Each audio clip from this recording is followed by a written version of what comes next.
बाहेरगावी काम करायला गेल्यानंतर ना काही संडे आणि काही मंडे सर्व दिवस आपल्यासाठी सारखं असतात, कारण तर संडेच्या दिवशी जर काम असलं तर आपल्याला जावंच लागतं, कारण तर घरी राहायला परवडत नाही. आणि तेच गावाकडे असल्यानंतर ना आपल्यासाठी संडेचा दिवस म्हणजे सुट्टीचा दिवस असतो. आणि सुट्टीचा दिवस म्हटलं तर खरं तर गावाकडेच एन्जॉय करायला भेटतो. त्यानंतर आज संडे होता, तर घरातले कामं पटकन उरकून घेतले आणि मी निघाले होते बाहेर जाण्यासाठी.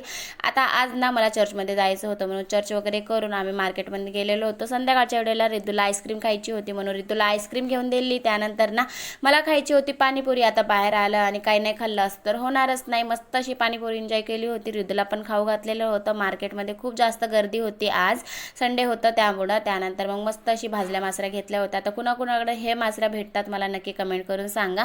आता आमच्याकडे तर ह्या मासऱ्या खूप जास्त चालतात. आणि मग आता कटहलचं सीझन पण आलं, म्हणजे फणसचं सीझन पण आलेलं आहे आणि ते पण आलेलं होतं. दोन्ही भाज्या आज मला बनवायच्या होत्या, तेच करत होती. चला भेटू पुढच्या व्लॉगमध्ये. Bye bye.